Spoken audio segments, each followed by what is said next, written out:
This is the amazing Jenny Jong. Hi everyone. Jenny Jong has been the most incredible planner. I can't even imagine showing up here without her and her help and everything that she has done. So we're gonna go behind the scenes of some of the last minute details, such as these little things. We want to talk today all about destination, wedding planning, what to do, what not to do.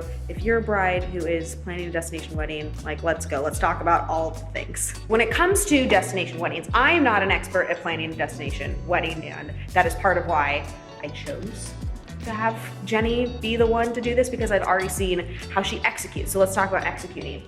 Today, like as of, an hour ago, it's like, wait a second, everybody's showing up and I didn't think to put anything in their rooms to make it feel special. Jenny's like, I'm on it. Not only is she on it with flowers, but look at this detail. So Jenny, what is happening with this? So this is a little card. It has our monogram at the top, Natalie and Brandon, and the venue and the date. So we like to keep some of these kind of details in our back pocket. So if there's a situation like this, boom, we have some stuff to add. Now, can we also talk about the napkin detail? So do you normally do something, like do you recommend that people put some sort of branded thing for the wedding? A wedding is your day, it's your style, and you're presenting yourself as a couple to all of your guests. So you want to show them your taste, your style, your vision. And the best way to do that is to brand it. So we pick our colors, we pick our flowers, we have our brand, and for us, the brand is Natalie and Brandon. So we have our monogram, and the monogram is on the cocktail napkins, it's on our champagne cards, it's on the menus, we have it everywhere, and it's not over-exaggerated, it's nice and subtle and classy, but it brands the event so that it's yours. I love that. All right, so let's talk about destination wedding do's. Like, what is one thing that every single bride should do when planning a destination wedding? I think one of the biggest ones is you definitely need to hire a planner. You don't want to be stressed out the week of your wedding. You want to be relaxing, you want to be enjoying. So you need to have a planner to be able to take care of some of the last minute details for you. What's another thing that every bride should do with a destination wedding? Definitely, you can't sweat the small stuff. So you gotta be prepared, you gotta be ready that some things will change.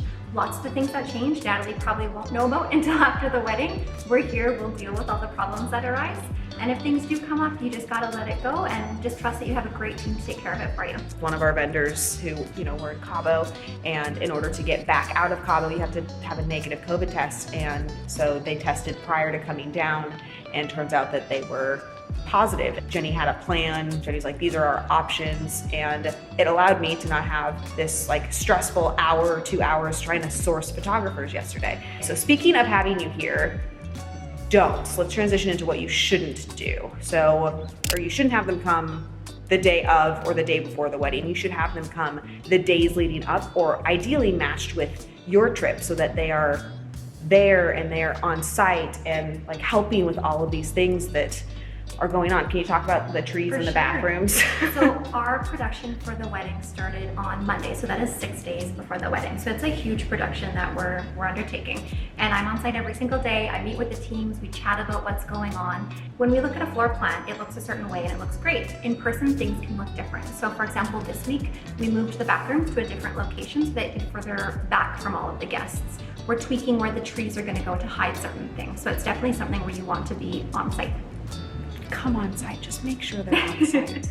Because if she wasn't here, then it would feel like I'm supposed to be handling this. But no, it's like we're a team, we're taking this together, and she's like all over the people, all of the vendors that you have to coordinate with, which the whole team has been incredible. I'll put the links below for everybody that has contributed to this wedding. I would say another do would be really taking care of and hosting your guests. So they're spending their time, they're probably business professionals, they have busy lives, and they're spending their time to be with you, which is amazing. But having a welcome party, if you do a rehearsal dinner, if you do a wedding, if you do a farewell brunch, all of those things, and really taking care of them and thanking them for spending their time with you, I think is very important for destination.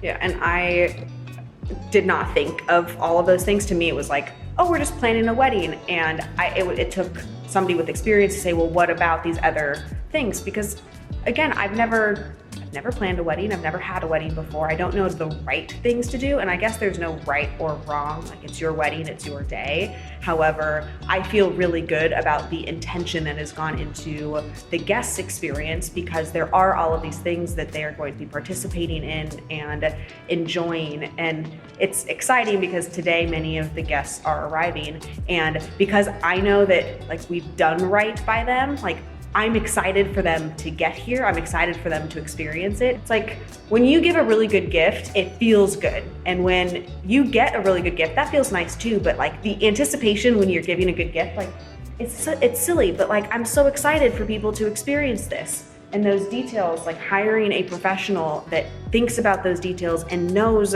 different things that you can do within your budget, or maybe to exceed your budget, I would recommend having those things be around the things that are with your guests, because you're going to feel really good about it. But also having flowers, you're going to feel really good about too. That's something that, everybody feels good about flowers. And we couldn't have a do's and don'ts for planning a destination wedding without the man himself, who has been so involved in all things planning a destination wedding. Brandon, what would be your one do and what would be your one don't for planning? Number one, do. Hire a remarkable planner. Number two, don't. Interfere. Oh, okay. Well, speaking of hiring a remarkable planner, you have to check out the Countdown team. They don't just do weddings, they do all events, birthdays, corporate events, fundraising events. This has truly been one of the greatest experiences that I could ever imagine, and being able to be really happy and being able to do a YouTube video right now, not screwing around with details, makes the event so much more impactful and exactly what I wanted. And if you want that too, check out the Countdown team. Can't wait to see you tomorrow. Don't forget to subscribe, like the video, and leave a comment below. What is an event that you're planning in the future? Let me know. Is it a birthday? Is it a corporate event? Tell us in the comments.